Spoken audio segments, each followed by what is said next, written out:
Hey, everybody. Here we are. We're back. And it's time to talk some comic book. This is Off the Shelf. I am the Laps comic fan, and with me, as always, is Lunchbox Warren. How are you doing, sir?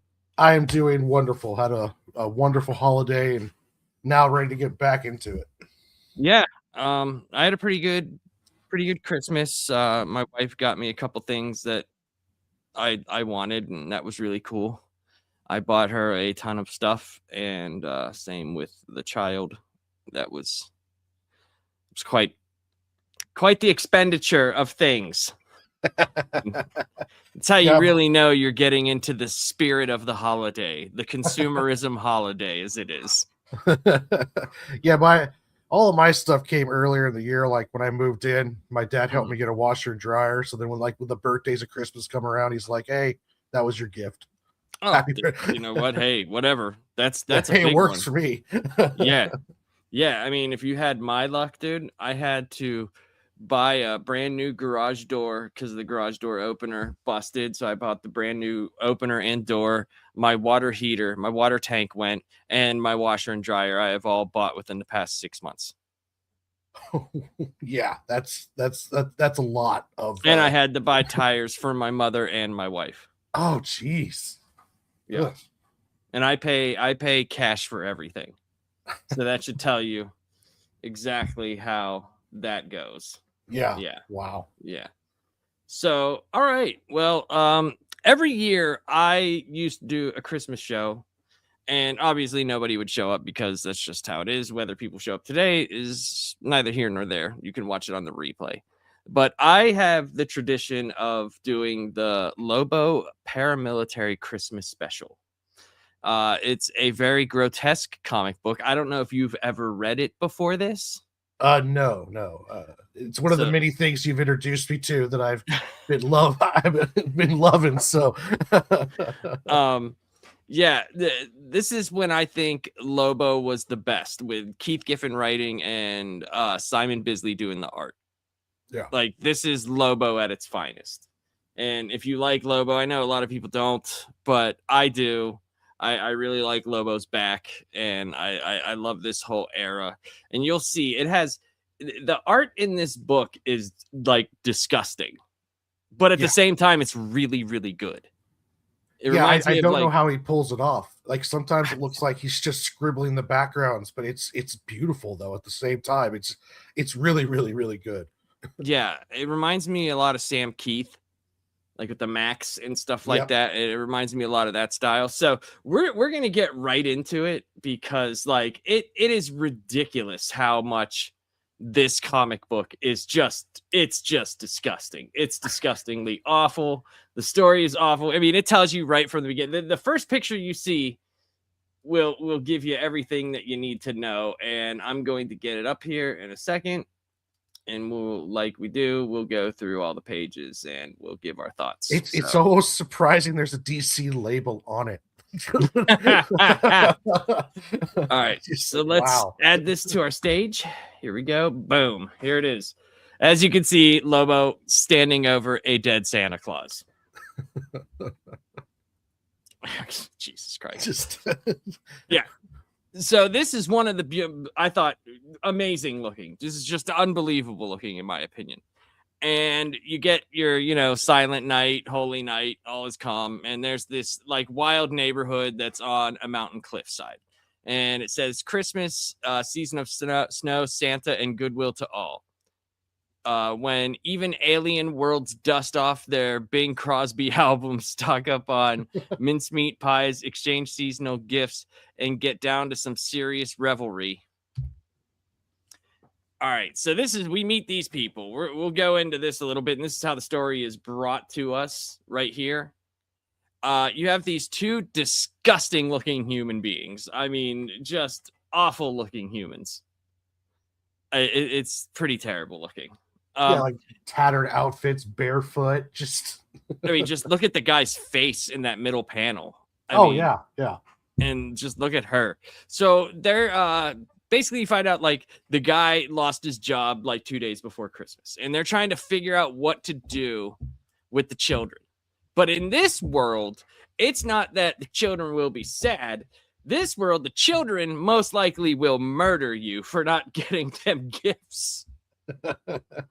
So they're trying to figure out how to either get money or take care of the children.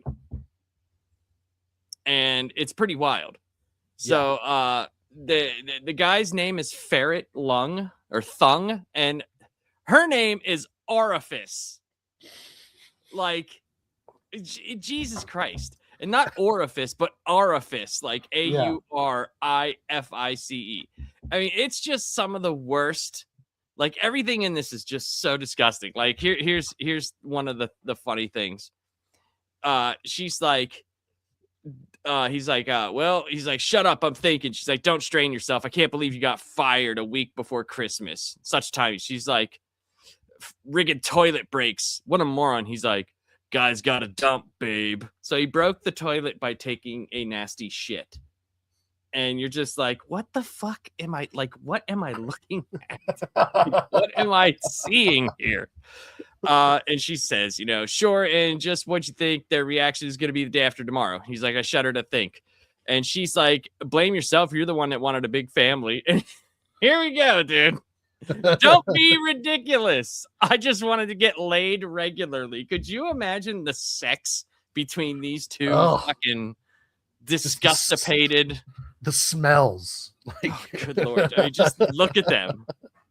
Look at them. Man. So, and that's where we get his name. He's like, just what I'd expect from you, Ferret Thung. She's like, I'm telling you, better come up with something fast. And he's like, I keep seeing the Gearsons after their brood got done with them. So you kind of get the feeling there. That's where you kind of get a little bit of like, oh, something. This is not the regular world. Even though they talked about aliens stuff before, this is not our like Earth. This is something else. So as you're reading this, what was like your first thoughts while you were seeing this? Like, did this like just take you for a loop? Yes, it did completely. Like I'm reading it, I'm just like, what in the hell is going on? And it was just, you know, looking at the artwork and the dialogue, it was just, I was like, okay, where's Lobo? What's going to happen?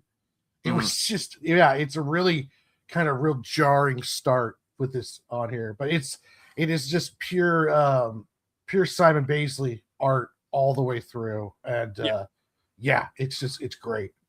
So I had a poster, my brother did, growing up, and I'm very surprised that my parents let us have it. I mean, they made him take it down, but it's a very iconic Lobo poster where he's got both guns, and he's up to his knees in bullet shells, and it just says "Bite me, fanboy."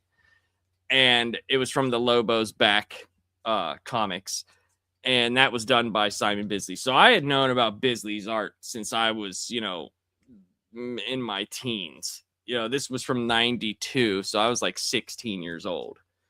And I was already like deep into reading comics, so I knew about Lobo and stuff. But this is where Lobo, I think, came into his own. This is where all like the fetal's jizz and all the stuff that he says. This is where it really came into its own.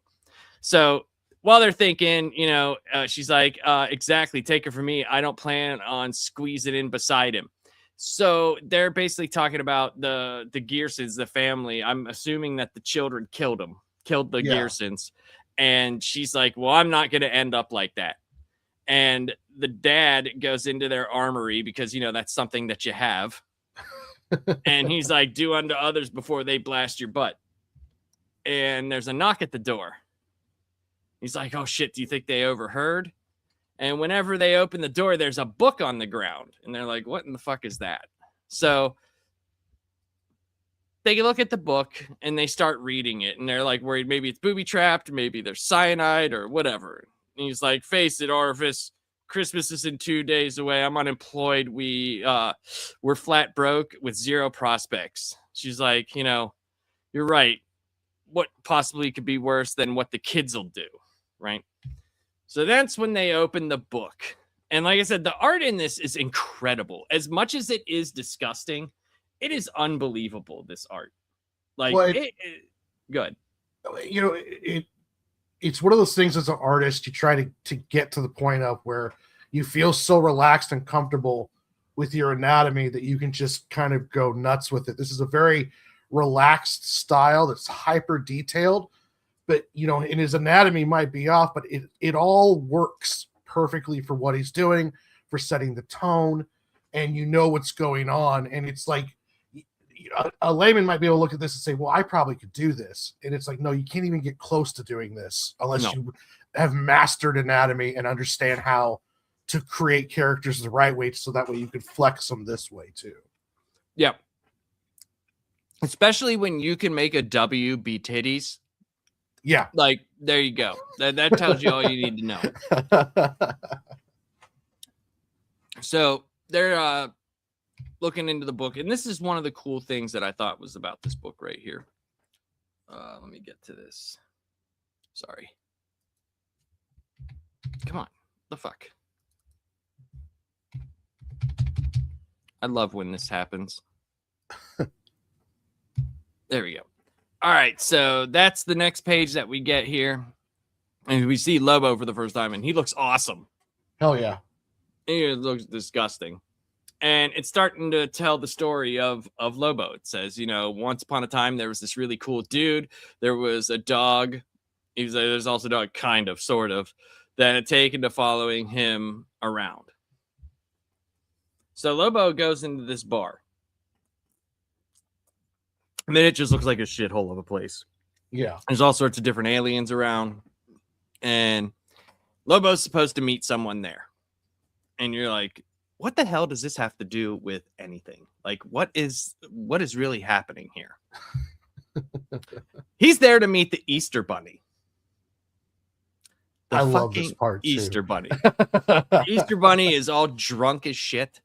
And he's like, listen, I have a deal for you. And when you make a deal with Lobo, you have to come correct. Like, you can't just be like, I got this deal for you. You got to have cash. You have to be serious. You have to have everything, in a line. And Lobo starts choking out the Easter Bunny because he's like, don't I know you from someplace? It's like, was you in Legion? No, I remember that. And then he's like, no, I'm the Easter Bunny. You almost caught me in a snare once, remember? So when Lobo was little, he tried to kill the Easter Bunny. Everything about this is awful. So what the crux is the Easter Bunny and other holiday deities, but it is led by the Easter Bunny, want to put a hit out on Santa Claus because they just can't compete with the holiday of Christmas. There's too much, Warren. Just too much. How do you compete with all the holiday cheer, the presents? He's got a monopoly on holidays right now. So yeah, all the Easter Bunny has is colored eggs. Mm-hmm. And Jesus dying, or coming back from the dead, or coming whatever. Back during the coming back and painting eggs and not even for the houses of the Jews. There you go. And Lobo's getting all hammered. The Easter Bunny's already hammered. So he's like, all right, I only work for Top Dollar. And they're like, dude, we got it. And of course, just trying to show the sincerity. He's like, all right, you know how to find me. You know how to pay me. And he's like, all right, then we have a deal. He's like, well, then consider him meat. He's like, this should be freaking fabuloso. And then we go out to Lobo's bike. This is before he had the Space Hog. And that bike looks dope as shit. Hell yeah. And if you notice, there's just a dead body and skull and everything there. So there's that. That's what you have on the outside of space alien bars. Yeah. All right. So this was interesting right here. I thought, why are there dolphins flying in space? It's kind of like a fever dream sometimes, his artwork. He just like this whole panel, Lobo's not even in it, and it's just showing dolphins floating in space. Yeah, they kind of show Lobo getting ready, but it's just like he's not even in this panel. And then back here, it looks kind of like shadows of something, but it's the mountains. And it's just like, yeah, everything about Bisley's art is just amazing to me. Oh, yeah. So he gets to the North Pole, and he sees that it's only being guarded by two guys, two dwarves, right? Yeah. And while we know him as Santa Claus, the elves and dwarves know him as something else, because they're not actually just dwarves, they're his slaves. Yeah. And they know him better as Chris Crusher Kringle. A brutal dictator repeatedly slammed by Amnesty International as he ran his empire with an iron fist. He doesn't even have dwarves. It's like planned malnutrition kept his army small of stature, but fighting fit and fierce as ferrets. Yeah, dude. So Lobo's there, he's scoping it out, and he's like, all right, I'll take these two guys out. So you see the first act of violence, and you're like, okay, that's not bad. It's just like blood, right? Oh, no. We get some really graphic depictions of violence here. So he gets up there, and he gets the gate, puts some explosives on there. And that's whenever we see the elves are alerted. Funny thing is, he's like, is that the tea break hooter? He's like, new guy, we only get a break once a year on Midsummer's Eve. He's like, what we need is a union. We can make rules about this kind of thing. I love the Batman toy back here. Oh, yeah. And this elf looks incredible. Like, that looks amazing. Oh, fuck yeah. Yeah. It's like he spent, a day drawing this elf and then 5 minutes drawing the background. Yes. But it still looks amazing. Yes. I love all the machinery back here and like the onomatopoeias of auga. Like it's just like it's so ridiculous. And this elf's thinking, he's like, yeah, we could have a union, or we could also have Crusher cut our lips off. Like they're terrified of him. That's so fucked up. So then Lobo gets it. They realize that they've been intruded, and Lobo's going to make his stand. And they're like, all right, the naughtiest one has come. So he is the naughtiest one on the naughty list, as he should be, Yeah. Holy gift wrapped doo-doo. Yeah, holy gift wrapped doo-doo. So I love how Lobo looks here. His face, he looks great. So then he's like, oh, where is everybody? It's funny. I expected to run in some kind of resistance by now. And then you hear click, click, click. He is surrounded by armed elves, and they have cannons and everything. And the funniest part is, if you look at the dog right here, right? If you look at it closely, his balls are right there. But the way he drew the line, it looks like there's a dick and balls on the back of the dog. I didn't even notice that right now. There's totally a dick and balls on the back of that fucking dog. Oh, the artwork that just keeps on giving. Yes. So he's screaming at them, and they're just like, all right, here we go. All right, men, it's your time. You may fire at will. And he's like, it's about fragging time. And it's a bunch of like pop guns. Yeah. And Lobo's just like, what the fuck? Aren't they cute? It's time for destruction. And when he starts shooting, my God. What a great splash page. Good Lord. Look at this. Oh, wow. Just, my God. Brains everywhere, eyeballs coming out. Like, just, Jesus Christ. That top panel, it's like takes his head off, goes through his groin, out his ass, and then over this guy's head. Just one shot. Yeah, taking all like head, torso, ass, head, and then just exploding these two elves' faces. And while he's singing.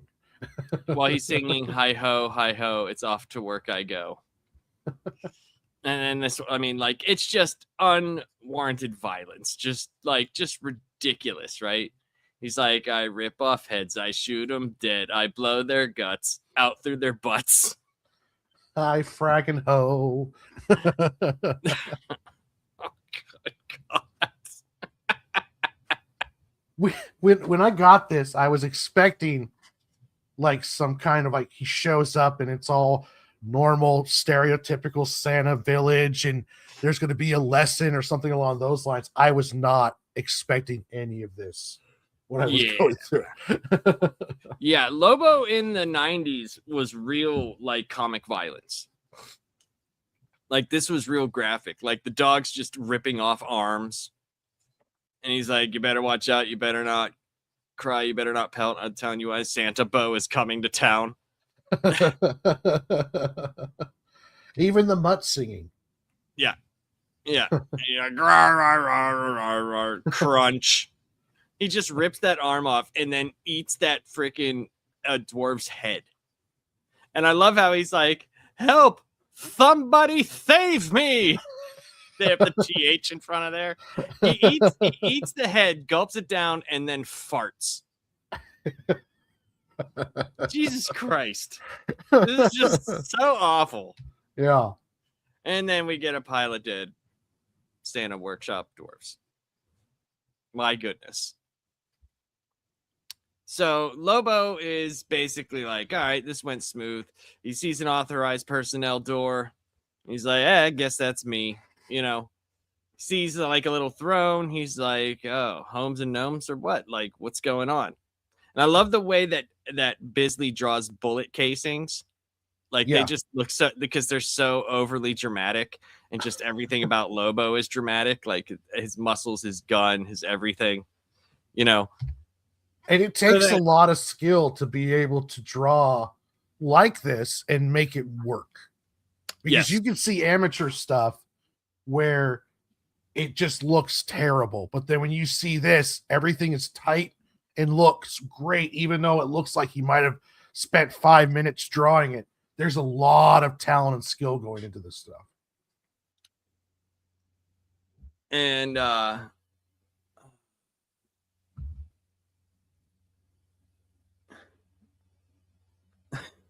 the elves look horrid. It's supposed to, Miss Sparkles. Everything about this is supposed to be awful. Hi, Miss Sparkles. So then he gets up here and he's yelling out, he's calling them fats, which is great. And he's talking about his taste alone is enough to get him fragged. Worse than a Delusian cat house. Yes. And he's like, who's hiding, hotshot? He's like, so you're the man, huh? Santa Sneck and Claus, a.k.a. Father Xmas Chris Kringle, Big Bloody Nick the Crusher. It's like, you've done your homework, boy. He's smoking a cigar. Santa Claus is smoking a fucking cigar, and he has a guard ape. That is his roommate, Kong. The fact he has a roommate or calls the girl his roommate's hilarious. Yeah. It's just ridiculous. So he basically tells him, like, you know, I'm here because, you know, I've been hired, but also for a shitty childhood. And, you know, Santa's basically like, you know, you could kill me. You could do that. But that's the coward's way out. He's like, of course you are, lily-livered, afraid a poor old coot could take you in a fair fight. And he's like, all right, if that's what you want, then that's what we're going to do. And he's like, bad move, because I could have just killed you now and it would have been easy. Now your death is going to take 10 times as long. So they go over and Santa picks the weapons, and they're two big knives. Just two gigantic knives. And Lobo's like, all right, got it. And I love this panel right here. Yeah. Just with his face all in the black. It's it's like half black and white, and then it's only with like the blue. And even Santa in the panel is cut off color-wise. Very really interesting choice. Yes. Yes. And he's like, shivs, huh? He's like, any particular reason? Santa says, oh, I find a good sharp blade works best on the particularly naughty. Just so ridiculous.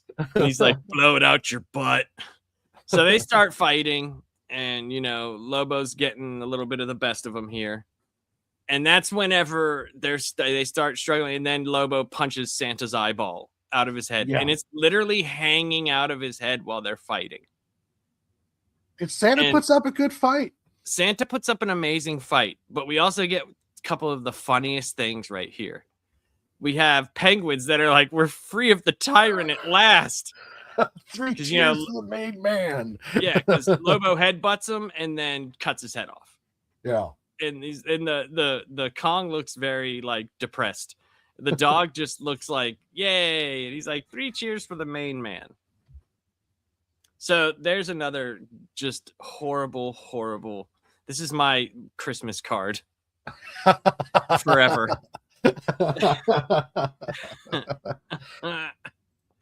Oh, it's so good. Greeting fats, just with the decapitated Santa. Spurt. Yeah, do you have this in front of you? If you want to take the next pages, you can, if you'd like to. Oh, sure. Yeah. Okay, so then after he kills him, Lobo's kind of like looking around, see that the house there. He opens up what apparently seems to be a closet of all these kind of like S&M elf sex kind of stuff going on. And there's like a blow up doll back there. Yeah, blow up doll, one of those gimp masks and a bra with the zippers in the front. So he's going to check out this place. He's going around checking out the different rooms, and then he comes across the naughty and nice list. And he's what a waste of this great crap, unless he was blackmailing them, of course. He looks at the nice list and he just says they're just future prey and victims.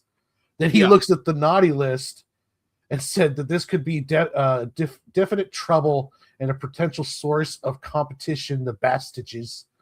Mm-hmm. So he hatches this plan to start building missile bombs with the monkey and the dog, and to deliver them to everyone on Santa's naughty list. It's very interesting because he looks at it as like their competition for any type of like bounties that they might get. But also you have the nice list where he's like, do I just kill them anyway just because? Like, they're just unsuspecting victims right now. Like, so anybody in that blast zone, he doesn't give a shit. No, he does that. It's going to be over for them regardless. So go ahead. Sorry. So then he's now the next panel down here shows after the big, beautiful splash page is that he's got all the bombs ready. He's proud of himself. And then there's like this whole army of these masked penguins who are just, just talk like, ain't this the coolest fun? Yeah, I feel like a really bad dude. Frag. Yeah, it's so like they're just waiting just to like swear, and the one's like, "Frag, I did it." So then now he's going to go look for the transport. So he heads off into the reindeer, and it says Rudolph the mutant reindeer was very aptly named. He had a fraggin' monstrous schnozzle, of which he was ashamed. Then one starry Xmas night, Lobo came to say, Rudolph, lead my sleigh tonight, or I'll blow you away. No, never. You're naughty. Much too naughty. Bam. Your choice, guy. He kills Rudolph. just frags him right there. And there's blood all over the giant bag. Like, he just kills Rudolph, the red-nosed reindeer. Like, what the fuck? I love the reindeer here, too, because he tells the reindeer, ho, friggin' ho. All right, walking entrees. Pucker up, we got work to do. One reindeer's like, we? And the other one's like, are you tired of living? Shut the hell up. Just like, and then the bunnies, just the random bunny rabbits. Yeah. Freaking great, dude. So then he gets on the sleigh, fires off a round, and then takes off into the air. And then he has his list of targets. And he's like, this is going to be the best Christmas ever with this beautiful shot of the silhouette going across the moon. Yeah, so she has a question. Miss Sparkles has a question. Is this list full of children? Yes, he doesn't care. Lobo will kill the shit out of kids. He has no problem killing kids at all. And they established at the beginning that, at least in that one alien world, the kids, if they didn't get what they wanted, they would murder and brutalize their parents. Everything in this world that we're in right now is brutal and violent. Like he said, if kids didn't get Christmases, they've mass murdered their parents. Yeah. Like, so nobody is innocent. And I think that's why he kind of was like that. Like, kind of saying, like, okay, this nice list is very small and they're just unsuspecting victims because of how many people are bad. Yeah. So it's just one of those things where it's like Lobo in the 90s was very different. He wasn't this like caricature of, you know, a character. Like, they made him because they wanted something, DC wanted something to match Wolverine. But when it got to Keith Giffen and Bisley, they turned it into something completely different. That's where he turned into this. Yeah. And it's just ultra violence for the sake of ultra violence. And did this earlier with Santa too. It's like Lobo, yes, Lobo's a monster, but he's always killing monsters that are worse than him. Santa was a slave driving mob boss. These kids are murderous little monsters. So it's like, for no matter how bad you think Lobo is, everything he's doing is to people who are worse. Mm-hmm.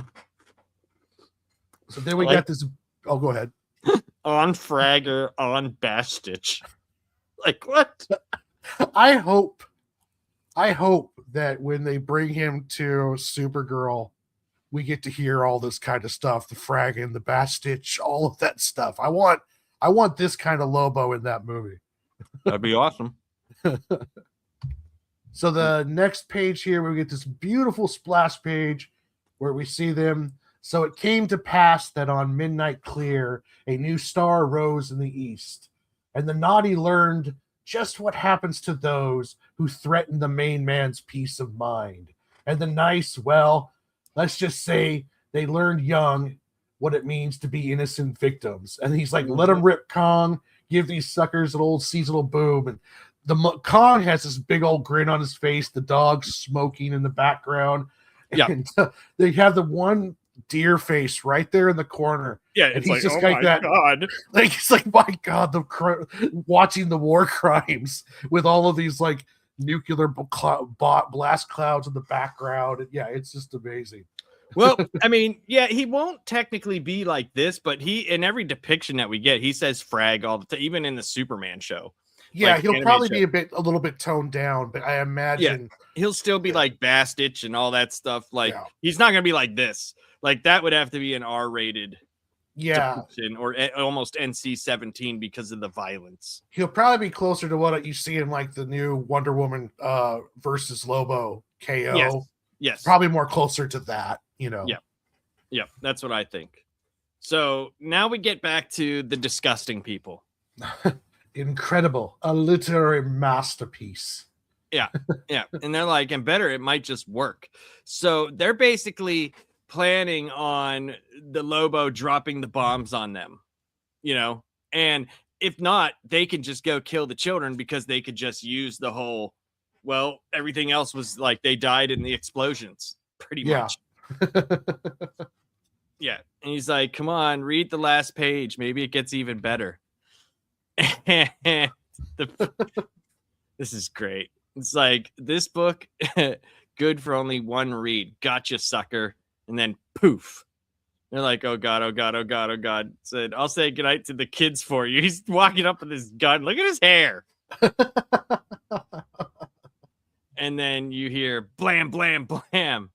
Silent Night, and they kill the children.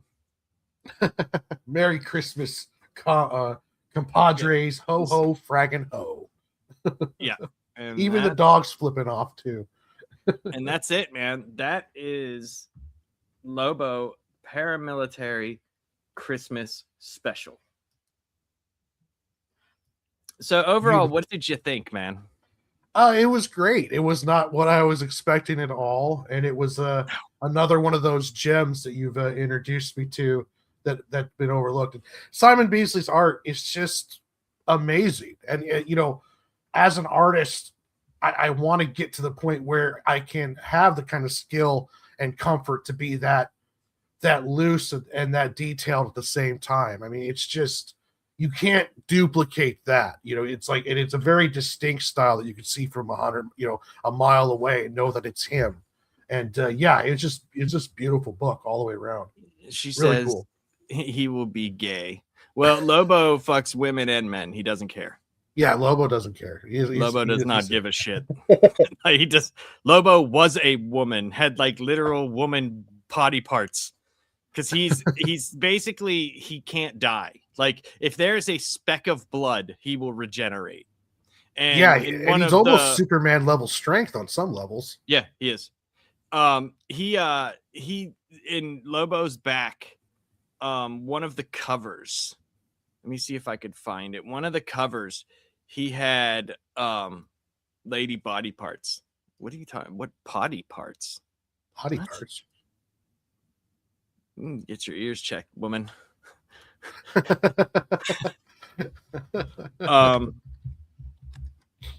Yeah, but like this is just disgusting. You know what I mean? Like just terribly, just horrible, disgusting comics. That's what it is. And it's amazing that DC let them do it. And I wish that they had this kind of like part of like this to allow this to happen again. Or I don't even know though if you could duplicate this in some levels. I mean, like it's just so unique, so heavy metal punk rock, if you will. Yeah. And let's see, I think I have it. This is whenever he regenerated, and the bottom half of him was a woman, and it was ridiculous. See, like half of him was, and he's like, keep your hands where I could see him. That was in the second Lobo's back. Like Lobo's back is fantastic, and all of this can be found in the Lobo Compendium here, which is a really large book. Yeah, it's just a really awesome book. It has all of the Bisley run, has all the Giffen run, all that stuff. So like there's a lot of stuff that you can get out of it. But we also have something very special to watch. And back in 2002, someone did a version of this in video form, which is kind of interesting, you know. I guess you could say fan film type thing, I guess. But let's take a look at it, Warren. Oh yeah.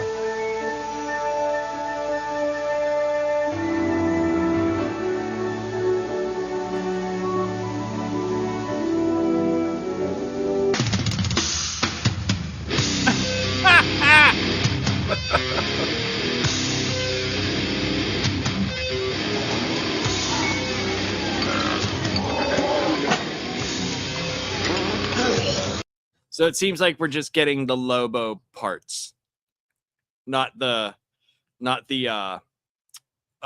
like the people. Yeah. So.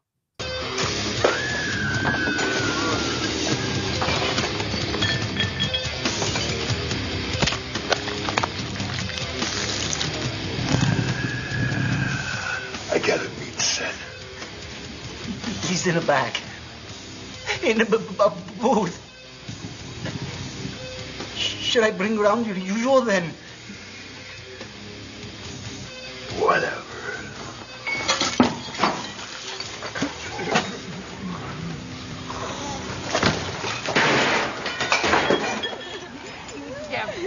Lobo! Just when you think you've seen everything. Oh, the main man is in the house. Oh, excellent. Very good. Look, drinks are on me. Oh, on me, I guess. Those are just bags. Ladies, would you excuse us for a moment, please?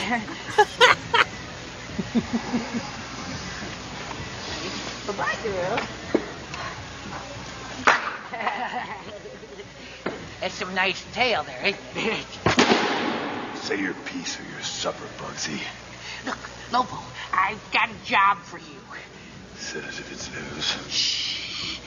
It's very hush-hush. Oh. Say. Don't I recognize you from someplace? Fucking Yes, Easter Bunny. I'm the fucking Easter Bunny. You almost caught me in a snare once. Remember? Oh, damn, that's right. When I I was just a little brat. So, what's a respectable rabbit doing setting up a meet with the main man? Well, I represent a group of concerned parties. We would like to hire you to eliminate what we perceive. I like how they bring him a drink with like welding tongs and it's just bubbling, and whatever it is not even safe for any consumption whatsoever. Like, what are you drinking, Lobo? As a threat to our respective holidays.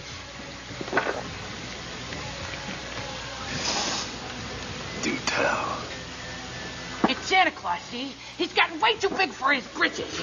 Hell, his Christmas is out of control. How can we compete? I mean, what's colored eggs and an early spring compared to pine trees, presents, and office parties? The jolly bastard's institutionalized hedonism is killing us. So you want the fat boy scragged? Yes. Yeah, well, I never did like Christmas.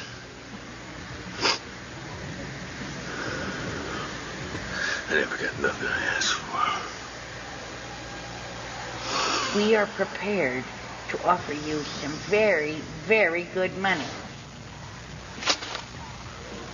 Don't push your luck, Bugs. I only work for top dollar. Oh, yes, of course. This is just a way of showing our sincerity on the issue.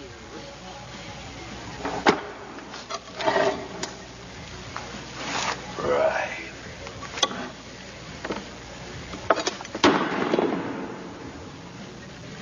You knew how to find me.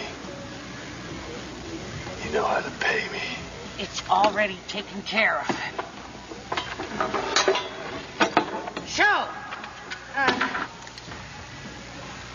do we have a deal?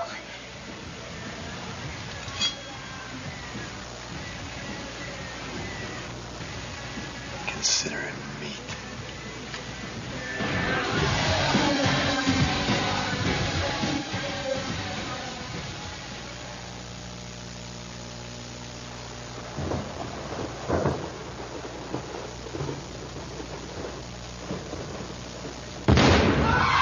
Yes, this is Lobo. This is a fan film from the Lobo Paramilitary Christmas Special from '92. I think this was made in 2002. So, but yes, this is Lobo. We've been breached! Damn it! Intruder! Intruder! All units on alert! And pull that fat fool in the security Tunnel mobilization! Lay down the pressure fire!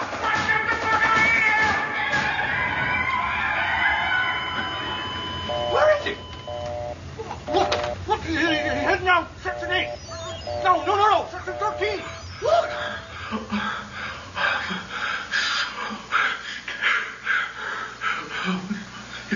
Kind of like the Blair Witch thing going on.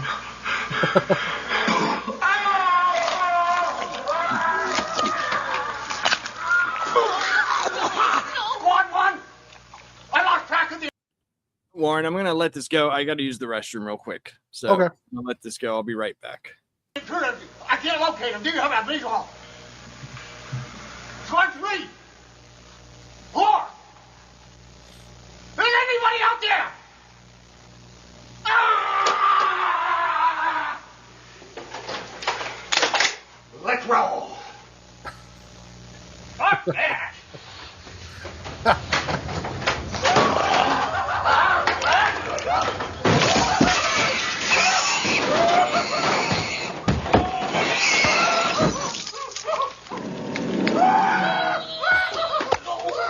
For a fan film, they put so much time in the costumes, the detail. It's great.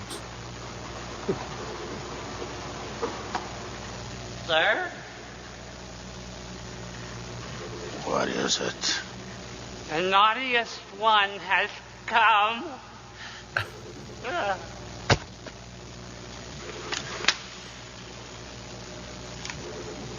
Not too fruity. Yo, Fats! You can hide. But you can't run. Who's hiding? Hot shot. So, you're the real deal. Santa Claus, a.k.a. Father Christmas, Killer Kringle, Big Bloody Nick. Done your homework, boy. Please, call me Chris. Or Sir. Can I fetch you a drink? Forget it, Lard Ball. I got a job to do. Oh, yes. I heard. Lobo! Thank God! You gotta get me out of here! I'm almost sober! Please! So obviously a change from the comic book. You know, Yeah. he's been captured and he's almost sober, so he's got to get him out. Yeah, no Kong, no dog. But it's still, the production value on this is really impressive for a fan. Yeah, and the fact that they keep in a lot of the comic book, the dialogue is pretty cool. Yeah. He neutered me! He neutered me. I couldn't resist. They are delicacies. He's got a point. Hey! I'm not paying you to agree with him! I'm paying you to kill Jolly St. Prick!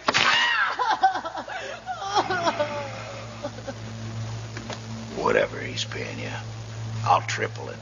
And hey, we can eat the rest of them together.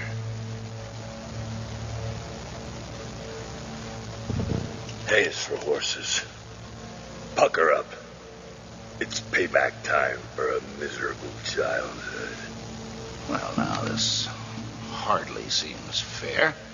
Does if you're standing in my shoes. Okay.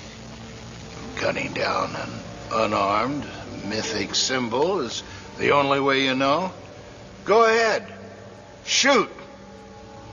Okay. Oh, wait! I got a present for you. It's something you asked for a long time ago. We wanted to give it to you for years, but you never made the nice list.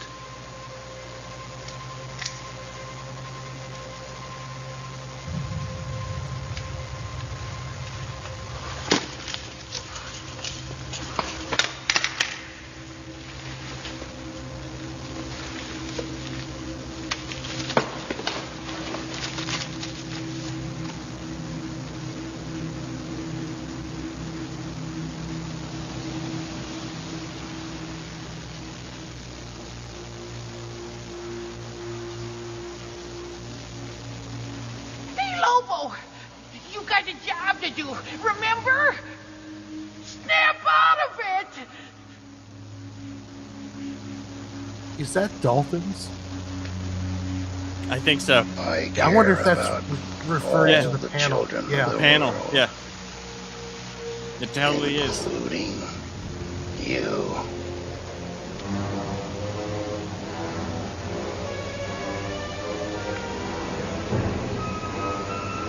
Merry Christmas. Oh, shit!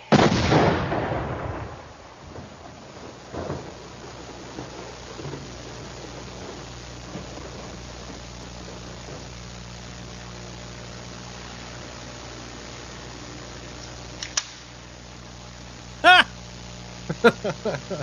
Naughty bastard. Yes! The dictator has been vanquished! The gayest fucking thing I've ever seen.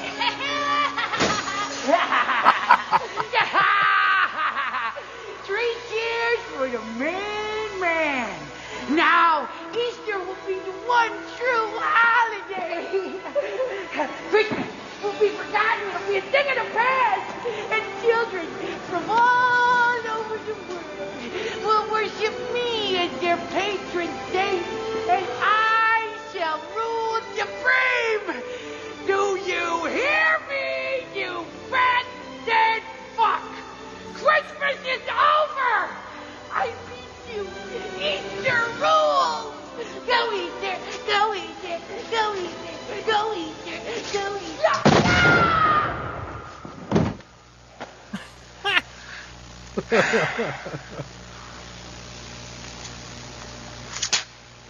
Always did hate the holidays. He has a patch on his crotch where he got neutered. So there we go. There's that. So yeah, I think I recognize the actor playing Lobo. I think he plays like a villain in a bunch of 90s stuff. I'd have to double check though. It could be for sure. So what did you think, man? Did you enjoy the Lobo Paramilitary Christmas movie and comic? Yeah, he did a good job of, keeping the dialogue in there, but there's certain things you can't do, especially 2002 on a fan film budget. They were very impressive with the costumes and stuff, but you can't have like a whole Lobo reindeer flying scene and talking penguins and the dog and stuff, because I mean, the technology during that time period, it would have been funny if it was kind of like Muppets. Like that'd be funny. That would have been hilarious, like these Muppet penguins talking, but it was still, that was great, especially for a fan film. Like you don't see that kind of stuff anymore. No, but so the next thing we're going to review is going to be DC KO Night Fight. And we're going to try to stay with the DC KO event and do some books from there. We might do like a roundup of all the Versus books, like in one video, because it's like covering all of them is a lot. Yeah. Because week 6 or whatever it was of the event is all like the Versus books. But, we're going to keep these to about an hour long. So, Warren, what do you got coming up? And where can we catch you? You could find me at Lunchbox Comics on YouTube, or you just look up Lunchbox Warren on all of the social medias. If you go to my YouTube page, I have a link tree that goes to everywhere, my eBay, Discord, social medias. And then on Tuesday, for sure, I will be back to do a live stream. I'm not sure if I'll be doing draw streams tomorrow or Sunday, but I am getting ready to start working on my first review video for a comic book from an independent creator on Global Comics. So that should be popping up here in the next couple days, hopefully. Awesome. I'll be on tonight for, thank God it's Tuesday, but it's actually Friday because I was sick last Tuesday. I'm actually not feeling well right now, to be honest. But I wanted to get these out. So man, Merry Christmas to everybody. And Monday we should have a video up. If we don't have it up Monday, we'll definitely have it up by Tuesday. And then we'll start having a more regular schedule for these off the shelf readings, which I think is going to be a lot of fun because we'll go over a whole bunch of everything. We'll start doing everything. But for Warren and Lunchbox Comics, I am Labs Comic Fan. Merry Christmas to everybody. Have a happy and safe New Year. And see you later.